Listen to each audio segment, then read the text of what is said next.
안녕하세요. 배신의 장미입니다. 오늘의 사연 시작하겠습니다. 결혼 생활은 딱 7년 했습니다. 생각해보면 그 7년이란 시간도 사랑해서가 아니라 참아서 가능했던 시간이었죠. 그 사람은 처음부터 제가 좋다고 좋아 죽겠다고 따라다닌 사람이었어요. 미정아, 나 진짜 너 없으면 안 돼. 제발 한 번만 만나주면 안 돼? 결혼은 너 아니면 안 할 거야. 진심이야. 처음엔 솔직히 좀 무서웠어요. 너무 들이대는 사람 보면 호감보다 부담이 앞서잖아요. 거절했죠. 그것도 여러 번. 나 아직 결혼 생각 없어. 그냥 편하게 지내고 싶어. 우린 좀 아닌 것 같아. 그럴 때마다 그는 포기하지 않았어요. 아니, 포기라는 단어 자체가 없는 사람이었죠.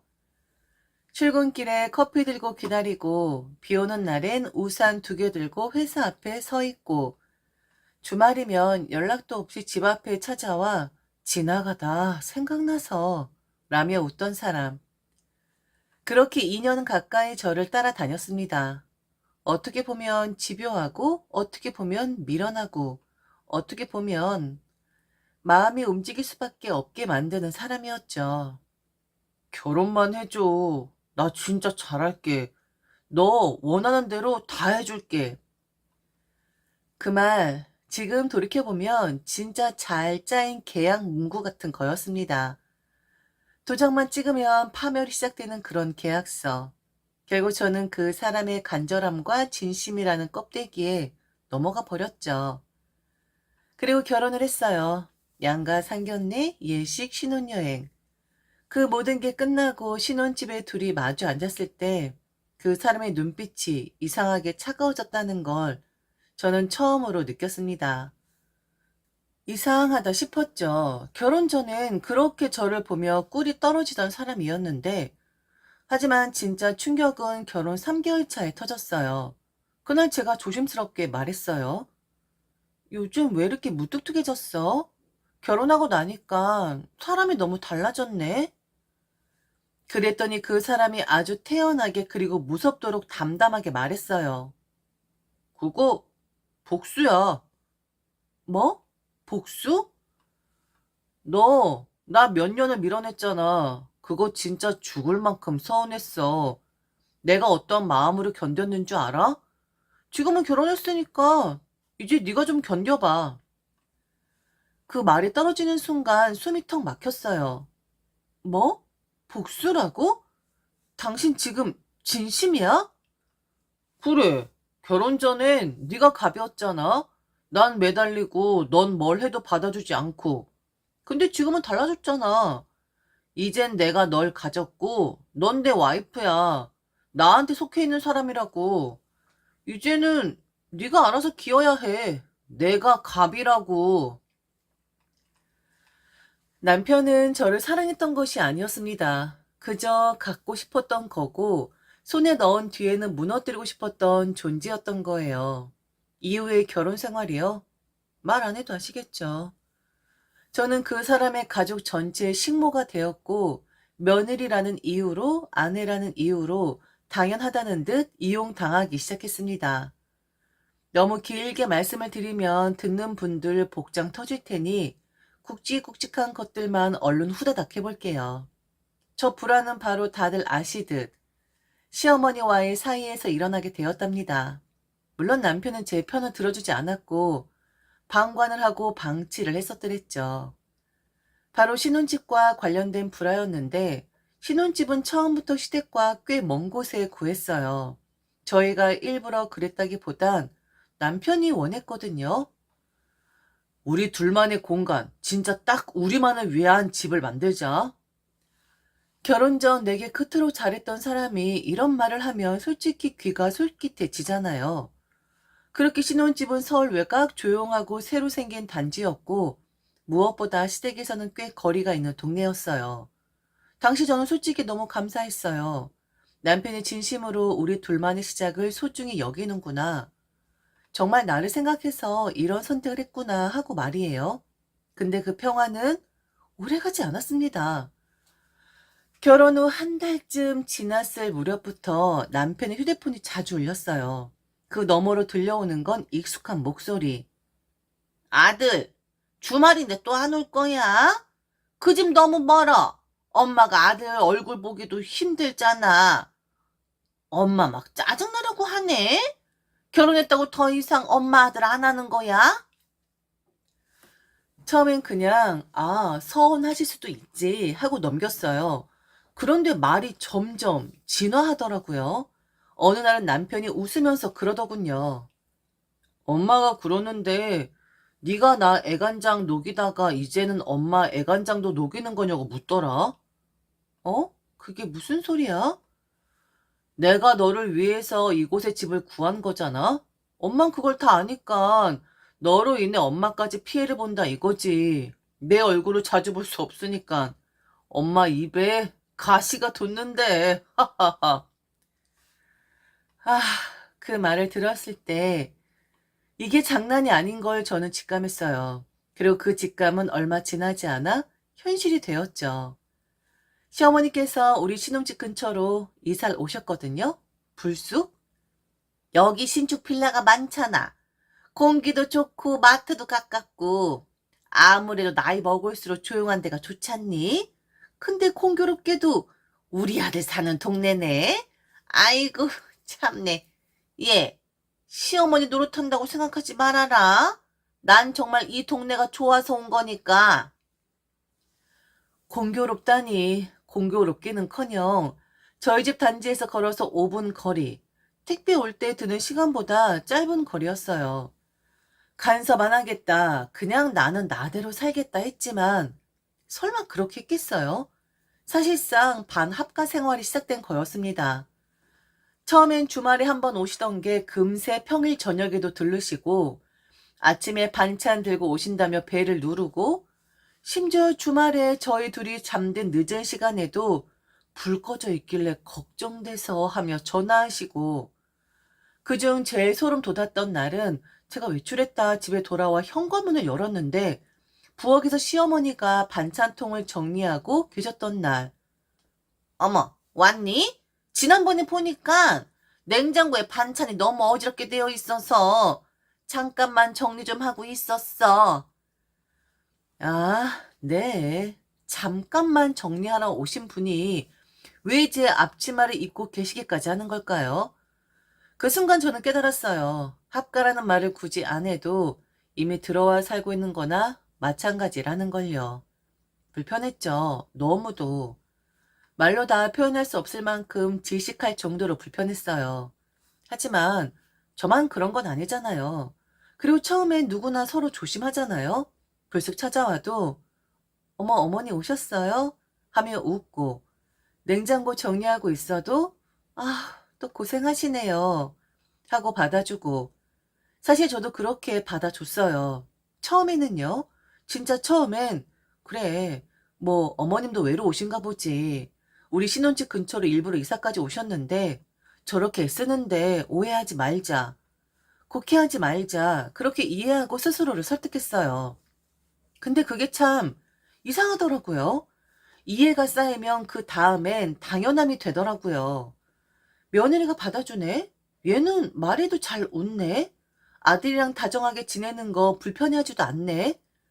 그쯤 되니 시어머니의 말투도 달라졌어요. 처음엔 아가, 그 다음엔 미정아. 그리고 어느 날부턴 야, 너는 말이야? 로 시작되더라고요. 말이 짧아지는 건 그렇다 쳐요. 근데 손이 길어질 줄은 몰랐죠. 그날도 그랬어요. 남편이랑 주말 늦잠을 자고 있었는데 현관 비밀번호 열리는 소리도 없이 그냥 어머님이 들어오셨어요. 그땐 이미 비밀번호까지 알고 계셨거든요. 그러더니 거실에서 이놈아, 나까지 차고 있냐? 너 미정이한테 물리겠다. 아주 그냥 기운이 쭉 빠지겠어. 하면서 호탕하게 웃으시길래 저는 억지 미소라도 지어 보였어요. 그런데요, 그 다음에 제 등짝을 쩍 치시는 겁니다. 얘 좀 봐. 남편이 힘들게 한다고 뭘 그렇게 웃고 자빠져 있어? 확 주둥이를 찢어버릴까 보다. 우리 아들 괴롭히지 말아라. 귀한 아들이야. 알겠냐? 제가 흠칫 놀라하니 아이고 내가 기분이 순간 훅 하고 올라와서 그랬다. 정색은 또 왜 해? 가족끼리 이 정도도 못해? 난감했습니다. 그렇다고 막 결혼했는데 바로 이혼하자니 주변 시선도 있고 양가 어른들 체면도 있고 무엇보다 제가 너무 쉽게 포기하는 사람처럼 보이기 싫었어요. 그래서 스스로를 위로했어요. 나중엔 적응되겠지. 지금은 시작이니까 처음이니까 내가 좀 참고 넘기면 언젠간 괜찮아질지도 몰라. 근데 그게 시작이 아니었더라고요. 조금씩 조여오던 고삐는 생각지도 못한 또 다른 방향에서 퍽 하고 터지게 됩니다. 솔직히 말씀드리면 시어머니는 그나마 참을만 했어요. 물론 매일 우리 집에 드나드시고 현관문을 본인의 것이냐 활짝 열고 들어오시며 등짝 한 번쯤 툭툭 치는 건 기본이었지만 그래도요, 딱 그 정도였어요. 문제는 그게 아니었어요. 진짜 문제는 시누이, 그 인간이었어요. 정말 말 그대로 작정을 하고 나온 사람이었어요. 저 하나 무너뜨리려고 작정하고, 아니요, 그 이상이었죠. 숨 쉬는 것마저도 시비를 걸 정도로. 어느 날은 이런 말을 하더군요. 내가 올케한테 전화했더니 그렇게 건방지게 말할 줄은 몰랐다니까. 저요. 전화 받은 적도 없고 통화 목록에도 그 사람 이름조차 없었어요. 정말이지. 내가 한 걸 자기가 했다고 하고 자기가 한 짓은 내가 한 것처럼 몰아가고. 이간질이요? 이건 이간질 수준이 아니라 공작 정치 그 자체였어요. 그리고 가장 충격적이었던 날 저한테 이렇게 말하더군요. 올케 내 동생한테 한번 쥐어 터져야 해. 그래야 정신 차리지. 여자들은 한 번 맞아야 말을 잘 듣는다니까. 심지어는 자기 시댁일을 저한테 시키기 시작했다는 겁니다. 네, 잘못 들으신 게 아니에요. 제 시댁이 아니라 시누이의 시댁. 올케, 나 제사음식해야 해. 내일 점심쯤 가지러 갈 테니 해놔. 나 시어머니 병원 모시고 가야 하는데 그날 바쁘니까 올케가 가져야 할 것 같아. 내가 못하면 올케가 대신 며느리 해줘야지. 올케가 왜 있는 건데? 다 이런 데 써먹으라고 있는 거야. 하면서 깔깔 웃는데 와 진짜 웃음이 아니라 헛웃음이 나오더라고요. 남편은 그 모든 걸 보고 들으면서도 제게 이렇게 말을 했죠. 뭐가 그렇게 힘든 건데 어머니랑 누나가 시키는 거 다른 여자들도 다 그렇게 하면서 살아. 심한 것도 아닌데 왜 그래 정말? 그러다가 이 결혼 더 이상 유지할 수 없겠구나라고 결정 지을 만한 일이 터지고 맙니다. 제 인생에서 가장 충격적인 배신, 가장 악의적인 왜고. 그날은 평범한 평일이었어요. 저희 가족과 인연이 깊은 한 사람에게 연락이 왔습니다. 그 사람은 제가 아주 어릴 적부터 친오빠처럼 지냈던 분이에요. 보육원에서 봉사활동을 하던 저희 큰아버지가 특별히 아껴주던 아이였고, 양자로 드린 건 아니지만 집안 식구들 모두가 큰아버지 둘째 아들이라 부를 정도로 우리는 가족 같은 사이였습니다. 그날은 그 오빠가 운영하는 식당에 아주 좋은 고기가 들어왔다며 미정아 이건 네가 꼭 먹어야 해 하면서 일부러 우리 집 앞까지 고기를 들고 와줬어요. 고맙잖아요. 밖에까지 나가 그 오빠를 마주했고 잠깐 안부 묻고 고기 받고 고마워요 하고 웃으면서 인사하고 딱 그게 다였어요. 그런데 악몽은 그 직후 시작됐죠. 남편이 회사에서 돌아오자마자 문을 꽝 닫고 들어오더라고요. 얼굴이 시뻘겋게 달아올라 있었고 손에 핸드폰을 들고 있었어요. 이거 뭐야? 그리고 그 사진 한 장을 제 눈앞에 들이밀었어요. 그 사진엔 놀랍게도 저와 그 오빠가 거의 얼굴을 맞댄 것처럼 찍힌 사진이 있었어요. 진짜로 키스를 한 것도 아니고 그저 뭔가를 건네받는 찰나였을 뿐인데 그 찰나의 각도, 그 구도, 그 순간을 기가 막히게 포착한 사진. 저는 경악했죠. 이게 뭐야? 이거 언제, 누가 찍은 거야? 남편은 말했죠. 누나가 찍은 거래. 아까 엄마 집 들렀다가 근처에서 네가 어떤 남자랑 있는 걸 봤다더라. 순간 제 머릿속이 하얘졌습니다. 결국 제 뺨을 내리친 남편. 신우의 말대로 된 거죠. 저는 제대로 맞은 여자가 된 거였습니다. 더는 못 참겠더라고요. 가슴이 미어지는 게 아니라 속이 끓어서 터져버릴 것 같았어요. 제가 어떤 삶을 살아왔고 어떻게 이 결혼을 지켜보려고 애썼는지를 누구보다 잘 아는 사람은 남편이었거든요. 그런데 그 인간, 그딴 사진 한 장에, 그딴 신우의 말에 아무 확인도 없이 저를 2대나 때렸어요. 제 뺨을요. 첫 번째 뺨을 맞았을 땐 순간 너무 놀라 숨이 턱 막혔고, 2번째 뺨이 날아왔을 땐, 아, 끝났구나 싶었어요. 그 순간 저는 모든 미련을 내려놓았습니다. 저는 조용히 전화를 들었고 그 오빠를 불렀습니다. 오빠가 도착하자마자 남편, 시어머니, 시누이 셋을 모두 거실로 불러 모았어요.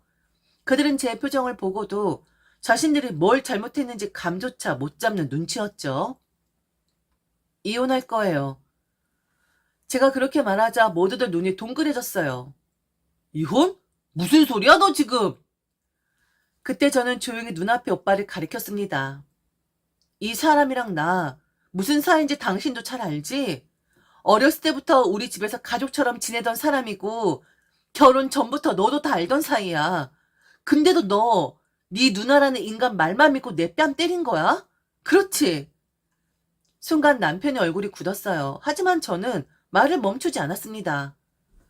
분명히 말할게. 만약 내가 이 사람한테 조금이라도 마음이 있었다면 지금 벼락 맞아 죽어도 괜찮아. 결혼 전에도 결혼 후에도 난 너 하나밖에 몰랐어. 그리곤 신우이를 정면으로 바라봤습니다. 좋니? 네가 바란 게 이거잖아. 내가 너한테 속고 얻어맞고 무너지는 모습. 당신 아들 접할까봐 당신들 부른 거야. 내가 너무 억울해서 당신 아들한테 손댈까봐 니들 부른 거라고. 소송 걸어서 질질 끌면서 괴롭히고 싶은데 인간 아닌 것들하고는 그렇게 안 하려고. 이혼하자 바로. 처맞기까지 했는데 내가 너랑 살면 사람이 아니지. 안 그러니? 그렇게 저는 이혼을 했습니다. 네가 잘 살 수 있겠냐고 악담을 하더라고요. 이혼하고 나서의 제 삶은 말 그대로 제 정비의 시간이었어요. 가슴에 남은 생채기는 쉽게 아물지 않았고 사람을 만나는 게 두렵기까지 했죠. 그러다가 정확히 5년 뒤에 믿을 수 없는 일이 생기게 됩니다. 전 그날도 역시나 앞치마를 입고 있었어요.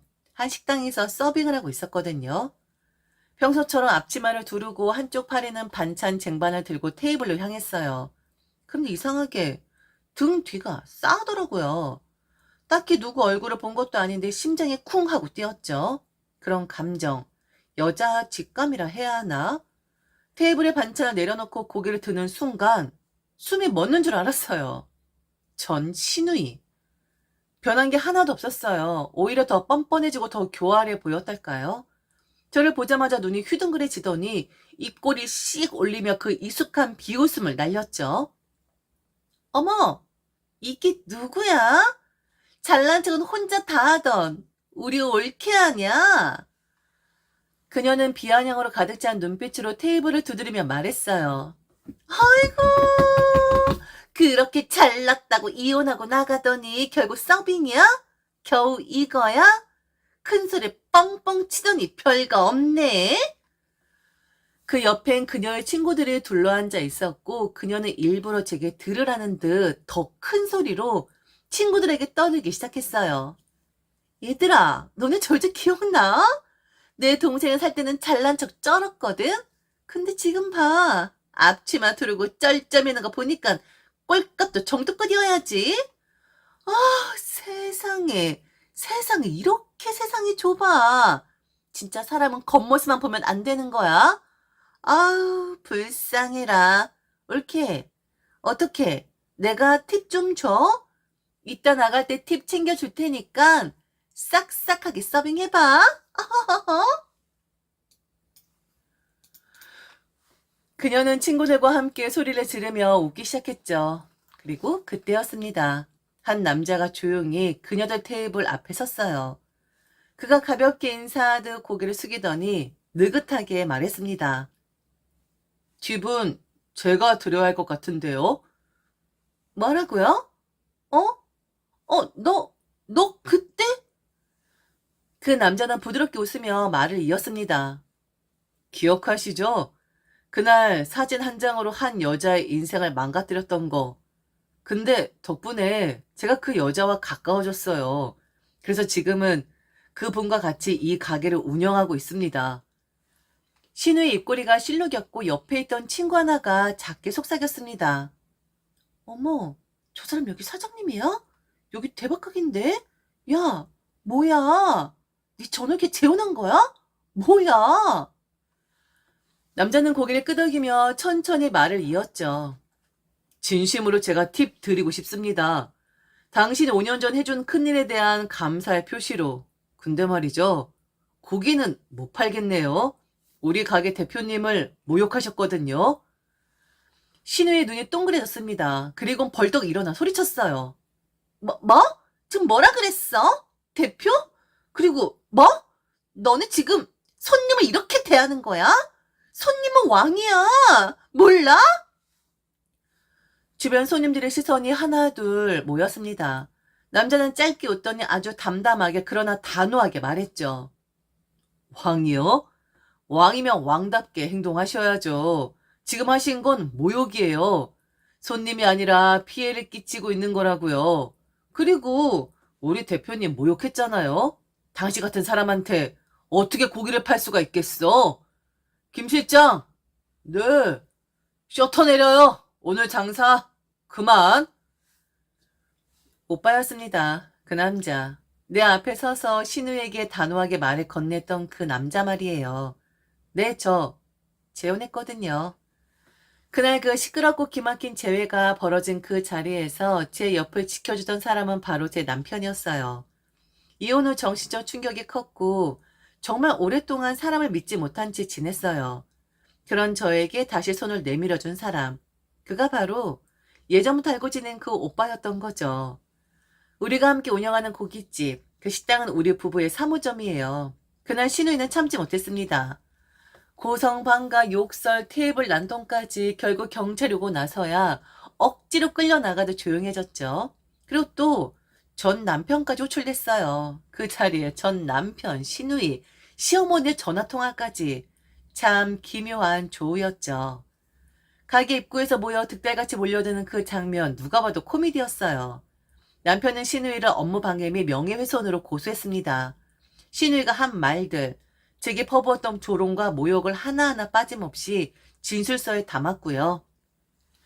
결국 신우이는 저희 가게 뒤편 사무실에서 무릎을 꿇고 사과했습니다. 눈물 콧물 범벅이 되어 잘못했다 미안하다는 그 말을 반복하더군요. 그리고 저는 합의해줬습니다. 다시 엮이고 싶지 않았거든요. 다시는 얼굴도 보고 싶지 않았으니까요. 그런데 말이죠. 그날 신우이와 함께 있던 그 친구들, 그들이 더 재밌는 얘기를 하더군요. 야, 너 도대체 뭘 한 거야? 네 올케 결혼했다잖아. 이제 올케라고 부르면 안 되겠네? 얼마나 맛있는 곳인데. 그리고 여기 진짜 재벌 수준이야. 네 올케 완전 대박 난 거라고.